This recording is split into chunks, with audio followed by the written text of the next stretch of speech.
Hello, কী অবস্থা সবার? চলেন আজকে একটা লাভ বুকে মোমের ক্যান্ডেল বানিয়ে ফেলি। যাই হোক, মোলটারে মানে লাভ বুকে বক্সটায় টাইট করার জন্য ওইটা দিয়ে বাইন্ডা একটু টাইট করে নিলাম। এবার আমার ক্যান্ডেল মোল্ড আউট করার পালা।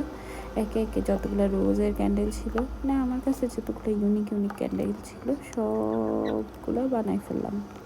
মোল্ডের থেকে বের করে ফেলতেছি টুকটুক করে। যাই হোক, সবগুলো সানফ্লাওয়ার, ছোটো পিচ্ছি কিউট রোজটা তাও ভাঙছি। লাভ, এই ফুলটা সত্যি অনেক সুন্দর। যাই হোক, সব এবার গুছায়া এবার আমার 4টা স্ট্রবেরি পালা। এবার সেই মোল্ডের মধ্যে বসানোর পালা, আসলে মোল্ড না, বুকেটার মধ্যে বসানো পালা। মোল্ড করতে করতে বলতে বলতে শুধু মোল্ড দিয়ে আসতেছে। যাই হোক, একে একে আমি সবগুলো ফুল সুন্দর করিয়া টুকটুক করিয়া বসাইয়া দিচ্ছি। ভিডিও ভালো লাগলে অবশ্যই সাবস্ক্রাইব করে দিয়ে যান।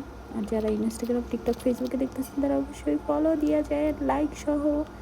এটা সত্যিই ভাঙা গেছে, মোম এত সোজা না, এগুলো এত নরম থাকে, একটু চাপা দিলেই ভাঙা যায়। যাই হোক, পরবর্তীতে দেখা যাক মোম বানাতে গিয়ে যে কতবার হাত পুষি আল্লাহ জানে। এবার ফিনিশিং টাচের পালা।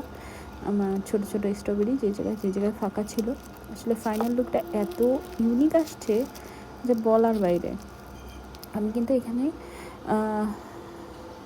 সিলভার কালার জরি বের করছি। যাই হোক, এটা হলো ফাইনাল লুক ছিল। জেল ওয়াক্স দিয়ে উপর দিয়ে ডেকোরেশন করে দিলাম। এবার আমার সিলভার জরির পালা।